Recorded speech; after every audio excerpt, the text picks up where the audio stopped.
everyone, welcome back to the channel. Now, I'm sure you'll remember a few weeks ago, I did a ranking list on the 6 original Star Wars films. And subconsciously, over the last couple of weeks, I've done one original trilogy film each week. I didn't even realise until Return of the Jedi on Wednesday night. I thought, hold on, I've done one of these every week. So, I'm going to give you like a larger rundown of each film, what my thoughts are on them, but larger than I did in that video. So, let's start where it all began in 1977. Star Wars Episode 4, A New Hope, or Star Wars, as it was originally known, as that was the only one, and was only ever going to be the only one. God, that's a weird notion. So, pretty basic film, looking back on it. You know, farmer boy goes on a big adventure, saves the galaxy. All remaining family dies except for one person, but we don't know that yet. Well, 2, but again, don't know that yet. So it's a pretty basic adventure, you know. Got all the action you'd expect, except for the lightsaber battle. Okay, 2 very old bloke. Well, actually, they're not even that old. Obi-Wan just looks old because of the Tatooine suns, and Vader is just slowing down for him. So it was just... So, probably the most unepic battle in the entire saga, which is very disappointing. But there was some amazing scenes throughout. The binary sun scene. Like, yes. That's just too iconic to not mention. The trench run. Well, the whole scene, the whole sequence in the Death Star. Amazing. Han Solo chasing the stormtroopers, then immediately getting chased by those same stormtroopers, which I found to be one of the funniest things I've ever seen. Now, let's move swiftly on to what is largely considered the best of the original trilogy and one of the best Star Wars films of all time.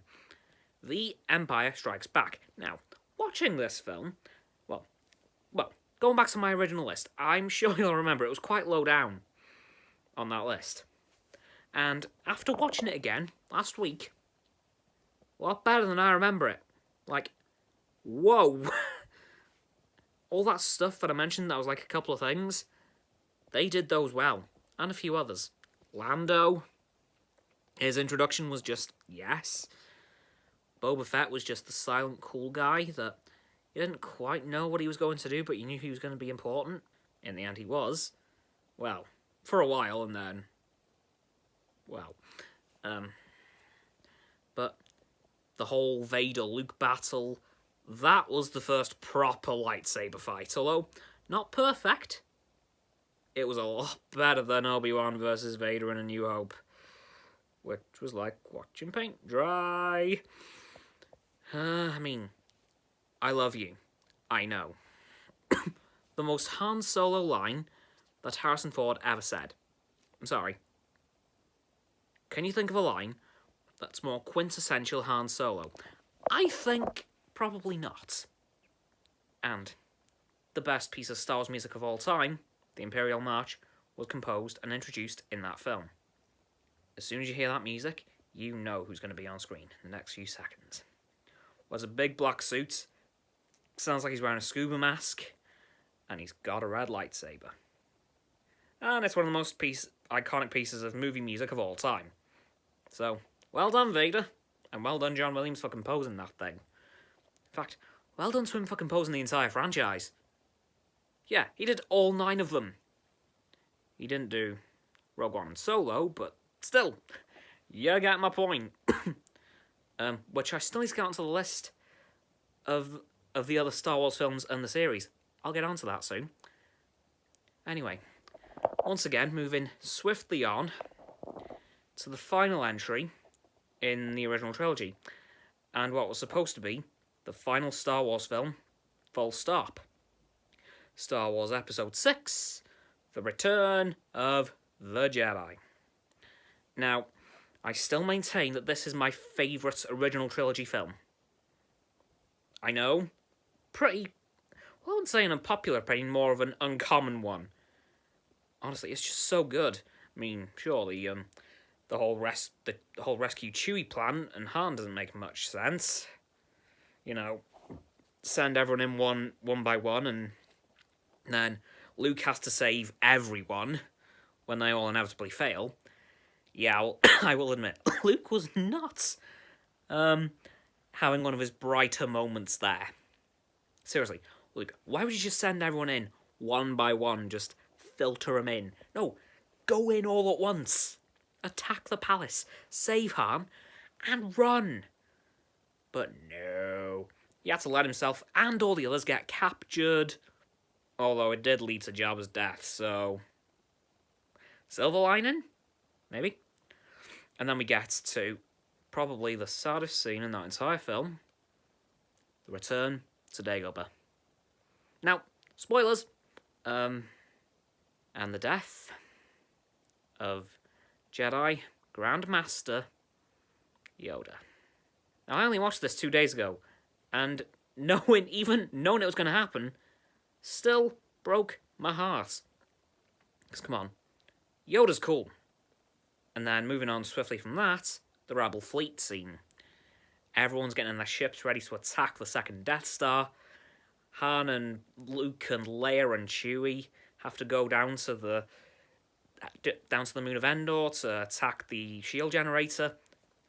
And it turns out one of my favourite Star Wars characters of all time's in that scene, although he wasn't technically in it originally, he's just been retconned in. Specifically, Captain Rex of the Clone Wars. I'm sure you know the rebel trooper with the massive grey beard standing behind Han Solo when he draws the Imperials out of the shield generator base. That's Captain Rex. And when I found that out, I squealed like a baby.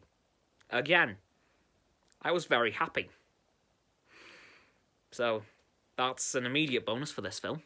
And then we get to the actual Ewoks versus Stormtroopers scene, which, looking back, is just hilarious as to think, those were seriously the guys defending the Empire, and they got beaten by a bunch of sentient teddy bears?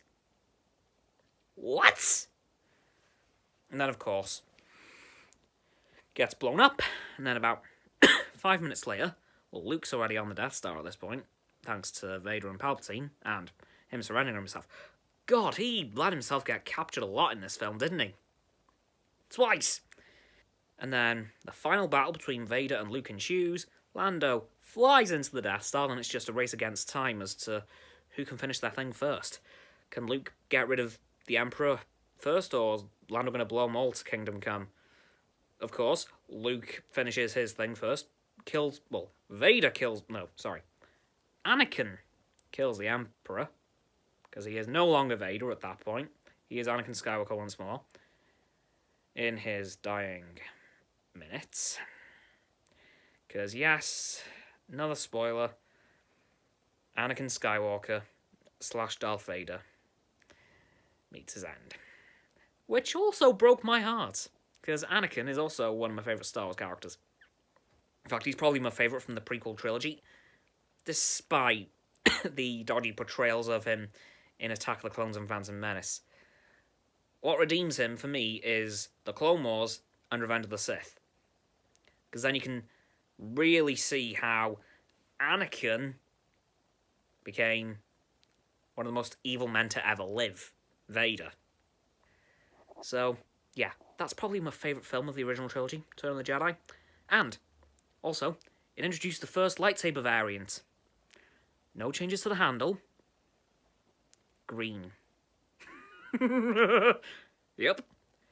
That was the first green lightsaber. And that will do it for this video, everyone. As always, don't forget to like this video, subscribe to mine and Roxanne's channels to get, and click our bell icons for both sets of our notifications. Comment, because why not? Follow me on Facebook at Astounding Cameron, all one word, and Twitter at Astounding Cameron, 2 separate words. And don't forget to share this video with all your friends so they can join the infinite loop of liking, subscribing, commenting, following and sharing and around and around and around and around and around and around and around that loop. And I'll see you guys tomorrow. Goodbye.